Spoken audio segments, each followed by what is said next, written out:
Buenas tardes, estimados estudiantes. Espero que se encuentren muy bien. Como recordarán, les envié un mensaje desde hace varios días indicando que el día de hoy pues tendríamos nuestra clase de la materia de Derecho Penal 1. Soy la licenciada Ana González, su asesora virtual en esta materia.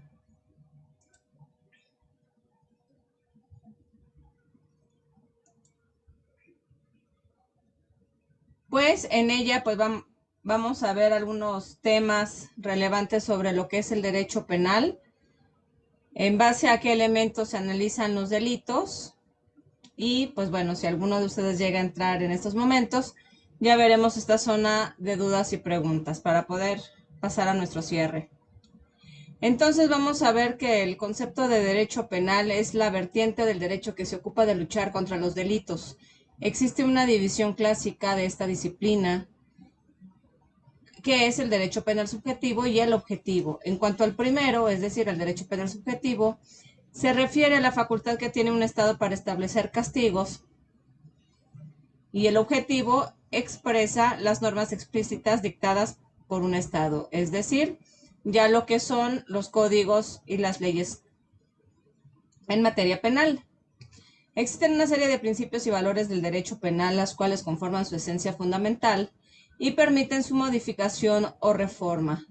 Sin ellos no se puede llevar a cabo estas modificaciones a la misma ley de la cual nos referimos y existe en cada una de las entidades federativas que conforman nuestro país. El derecho penal constituye uno de los medios de control social existentes en las sociedades actuales, con un carácter de control jurídico altamente formalizado. Como todo medio de control social, este tiende a evitar determinados comportamientos sociales que se reputan indeseables, acudiendo para ello a la amenaza de la imposición de distintas sanciones para el caso de que dichas conductas se realicen, pero el derecho penal se caracteriza por prever las sanciones más graves, es decir, las penas y las medidas de seguridad, como forma de evitar los comportamientos que juzga especialmente peligrosos, es decir, los delitos. Como saben, algunos delitos menores, o así se conocían, pues ahora son competencia del juzgado cívico, y al igual de lo que lo conforma la ley cívica. En cuanto únicamente las penas, pues son administrativas, ya no tanto penales, pero antes la competencia la tenía el mismo Ministerio Público para poder hacer un seguimiento del mismo y una investigación. Cabe resaltar que dicho vocablo de concepción del derecho penal presenta en nuestro idioma un carácter multívoco, porque en lugar de tener un significado único e inequívoco, tiene varias representaciones. Cualquier intento por definirlo. Por esta razón se afirma que el término derecho no solamente no posee un sentido único, sino que su alcance es anfibológico, es decir, se puede camuflar en tantas acepciones como circunstancias.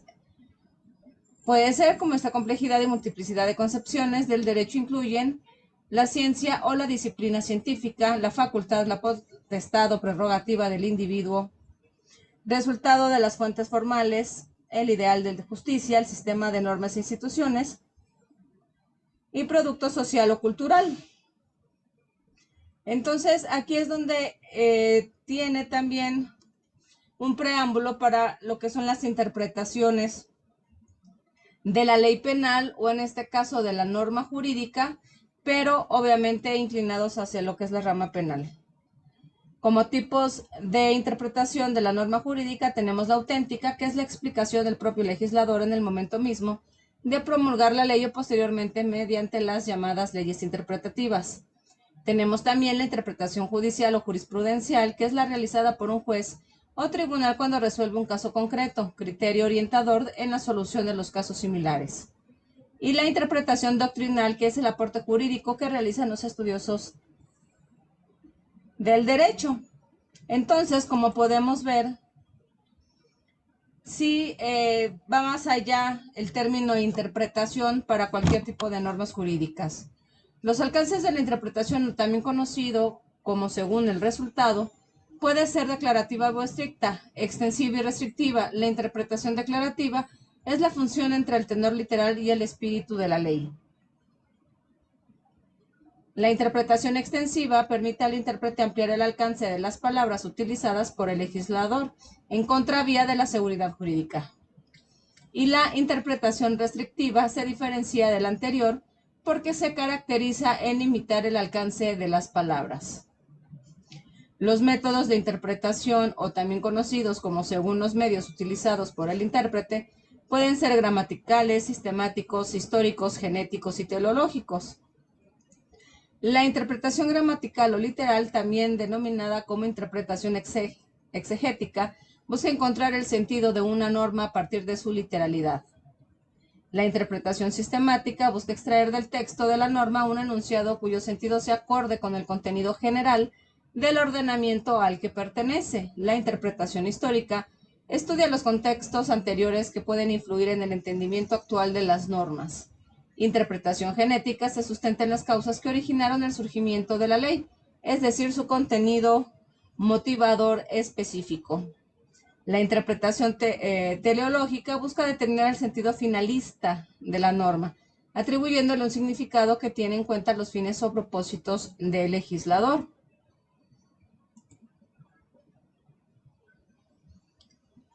Entonces, como podemos ver, la interpretación va más allá de únicamente lo que señala. Por eso es que se dice que en derecho penal únicamente tenemos como fuente única la misma ley. ¿Por qué? Porque no admite las analogías como en otras ramas del derecho. Si no está contemplada determinada conducta dentro del Código Penal, pues no podemos hablar entonces de que existe un delito, por lo consiguiente, no se le puede aplicar una sanción. Y una de las finalidades del derecho penal no es únicamente imponer penas y medidas de seguridad, aplicar castigos, aplicar sanciones para las conductas delictivas, sino que simplemente, pues una de ellas es intimidatoria. ¿Para qué? Para que sirva de ejemplo para los demás en cuanto al aumento de las penas a determinada conducta para evitar que otros sujetos las vayan a realizar, sabiendo las consecuencias que pueden obtener de las mismas. El derecho penal objetivo es el conjunto de normas relativas al delito y a sus consecuencias jurídicas. La pena y las medidas de seguridad son una consecuencia legítima del delito. Por otra parte, la responsabilidad civil derivada de un delito es una figura jurídica que tiene naturaleza civil, no penal. A pesar de que por razones históricas aparece regulado en el Código Penal y por razones de economía procesal y para mejor satisfacción de los intereses de la víctima o del ofendido también, conocen los órganos jurisdiccionales del orden penal. Para las clasificaciones del derecho penal objetivo, pues tenemos al derecho penal común, que es el contenido en el código y en las normas que lo complementan o desarrollan en algún punto. Por ejemplo, la Ley Orgánica General Penitenciaria y la ley por la que se establecen reglas para el ejercicio de la gracia de indulto. Es decir, estas leyes son complemento del mismo Código Penal. Tenemos el derecho penal especial, en el cual son las normas que o bien en su totalidad o bien en alguna de sus partes regulan materia penal estableciendo delitos y penas. Como ejemplo de ellos, como leyes penales especiales, tenemos el Código Penal Militar, la Ley Orgánica del Régimen Electoral General, la Ley de Represión del Contrabando y la Ley Penal, y Procesal de la Navegación Aérea. Entonces, en este sentido, al tener un derecho penal especial, pues va a implicar de que también tengamos lo que son delitos especiales, que cuáles van a ser ellos, pues los que no únicamente se encuentran contenidos dentro de una normatividad penal, es decir, del Código Penal, sino que también se encuentran en otras leyes que señalan también ciertas penas, como pudiese ser el Código Fiscal, la Ley General de Salud. Tenemos lo que es la ley para el lavado de dinero, una fiscalía especializada inclusive para darle continuidad e investigación a este tipo de delitos. Los fraudes electorales también están considerados como delitos especiales, puesto que tienen su propia ley, pero a su vez también están contemplados en el Código Penal. Lo que sí es muy importante es poder diferenciar en qué momento se va a aplicar el Código Penal de cada entidad federativa y cuándo el Código Penal federal. El derecho penal subjetivo, que viene siendo el concepto de ius puniendi, es el derecho a crear y aplicar el derecho penal objetivo. El penal subjetivo se refiere a la titularidad del ius puniendi, entendido como la potestad de señalar delitos y de imponer penas cuando se den los presupuestos de hecho establecidos por parte de la norma, teniendo en cuenta que la función de todo Estado es procurar el bien común y garantizar la pacífica convivencia de los ciudadanos y que ninguna sociedad podría subsistir si determinadas conductas no pudiesen ser castigadas. El reconocimiento de la potestad de crear y aplicar normas penales resulta indeclinable. Es necesario, pero en la medida en que constituye el poder más duro que el ciudadano pone en manos del Estado, dada su capacidad para incidir en bienes eminentemente personales. Ha de estar sometido a una serie de límites formales y materiales a fin de evitar los riesgos que un ejercicio inadecuado del mismo o su utilización con fines espurios pudiera generar. Los límites formales van a ser aquellos que se refieren a la forma en que se ha de aplicar el derecho penal. Los límites materiales afectan el contenido y el alcance que pueda tener la intervención penal. Entonces, por lo tanto, el ius puniendi en la doctrina mexicana significa que es el derecho o facultad del Estado para castigar. No solo es potestativo del Estado, pues es el único, es potestativo del Estado, pues es el único con facultades para conocer y decidir sobre la existencia de un delito y la aplicación de la pena. Si alguna otra autoridad lo quisiera aplicar, pues definitivamente no procedería. Entonces, ¿por qué tenemos que el control social está dentro del derecho penal? Como sabemos, por regla general, pues el derecho es un conjunto de normas que regula el comportamiento de una sociedad. Esto puede ser inclusive en materia civil. Las normas de derecho van cambiando conforme va cambiando la misma sociedad. ¿Por qué? Porque cambian sus necesidades, cambian sus comportamientos. Lo que, digamos, hay ciertos delitos como que se pusieran de moda en ciertas épocas. Esto va influyendo en que solo en algunos delitos, pues vaya incrementándose las penas o puede inclusive haber cambios, derogaciones, inclusive de los artículos sobre ese delito en específico o la abrogación de alguna ley. ¿Por qué? Porque ya no es suficiente, ya no es aplicada. Entonces va cambiando tanto lo que es o incrementando el número de delitos como las penas o cuáles pueden tener mayores agravantes o atenuantes o dada la reiteración de esta conducta, cuáles pudieran ser considerados como delitos graves y no graves. Entonces, aquí es donde volvemos a retomar el punto de que una finalidad de este derecho penal, pues es intimidatoria. Evitar de que se aumente este índice delictivo, aunque en la práctica muchas veces no lo, o por lo general no se ve reflejado, pero sí sería uno de los fines también de que tuviera el derecho. Recordemos también que otra finalidad es la protección de los bienes jurídicos que tutelan, y eso únicamente lo puede ser por medio del Estado también. Dado a ello, son los rubros que están contenidos en los códigos penales. Los sistemas totalizadores del delito o teorías, como se conocen también, el más completo y el que se viene utilizando la investigación de un delito por parte del órgano del Ministerio Público, pues es la teoría heptatómica, que es la misma que ustedes han descrito o van a describir en sus actividades. En cuanto a los elementos que lo conforman, como es la conducta, la tipicidad, la antijuricidad, imputabilidad, culpabilidad, punibilidad y las condiciones objetivas. Obviamente, estos al ser positivos, entonces significa que tenemos una conducta delictiva, de que sí existe un delito.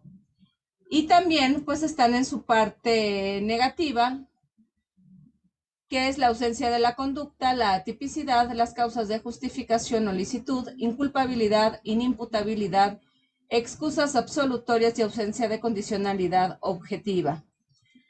Es importante estudiar cada uno de ellos de manera independiente porque, dada la complejidad de algún caso, esto pudiera depender de la libertad de una persona, o inclusive que no exista delito o que sí exista el delito, pero no se llegue a aplicar ninguna pena o sanción hacia el sujeto activo.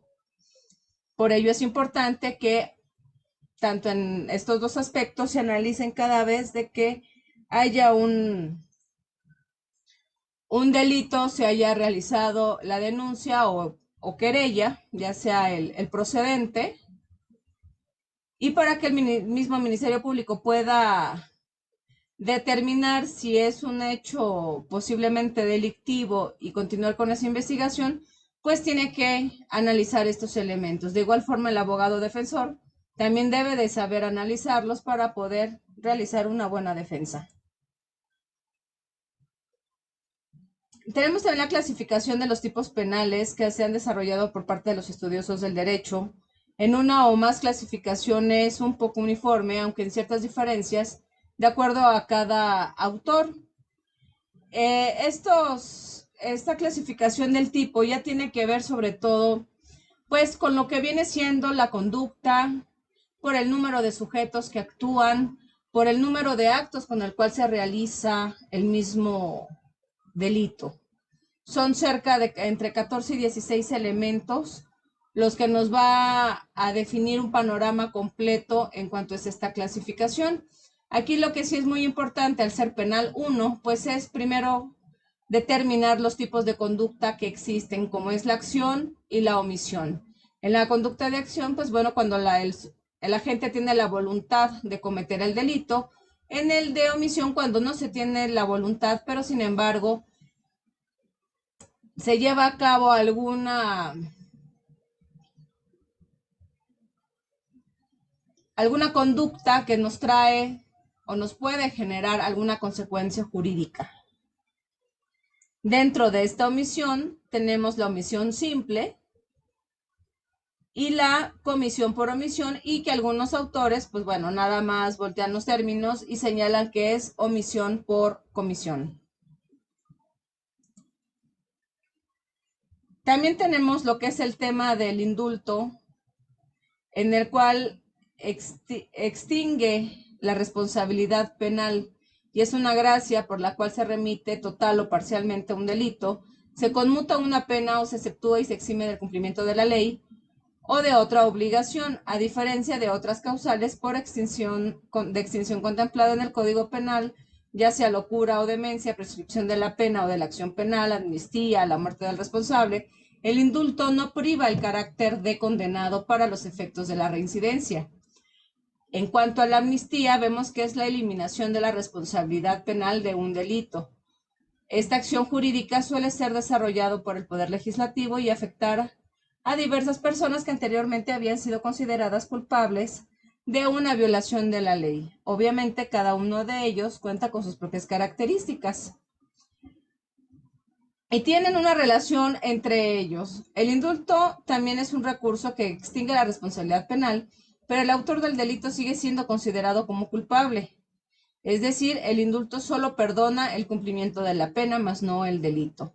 La amnistía, en cambio, se aplica sobre el propio delito, es decir, se perdona el delito, más no la pena. Esto significa que la amnistía logra la extinción de la responsabilidad civil o penal y borra los antecedentes. La amnistía también puede generar consecuencias retroactivas. sus diferencias entre estas dos figuras, pues el indulto apunta o se dirige fundamentalmente a la pena, por lo que se requiere de una condena ejecutoriada, lo que lo diferencia de otras figuras que sí son en estricto rigor de extensión de responsabilidad penal, como la amnistía, que es una condonación o perdón del delito que puede alcanzar en toda su extensión la responsabilidad de un delincuente, aún antes de dictarse sentencia, e incluso cubrir hechos, periodos, delitos y que no digan relación a personas determinadas. De ahí que se sostenga que mientras la amnistía constituye un estado de olvido o perdón frente al delito, el indulto representa solo un perdón frente a la pena. Y el indulto, pues bueno, es una facultad que únicamente tiene para poderla otorgar el titular del Poder Ejecutivo. Si llegan a tener alguna duda sobre los temas, sobre los productos a desarrollar, con mucho gusto los atiendo. Me pueden enviar un mensaje dentro de la misma plataforma o a mi correo institucional. Muchísimas gracias por la atención ya a la grabación de esta clase, puesto que nadie entró en tiempo real. Y pues me despido con esta frase de Aristóteles, donde dice que la inteligencia consiste no solo en el conocimiento, sino también en la destreza de aplicar los conocimientos en la práctica. Cuídense mucho, chicos, y hasta pronto.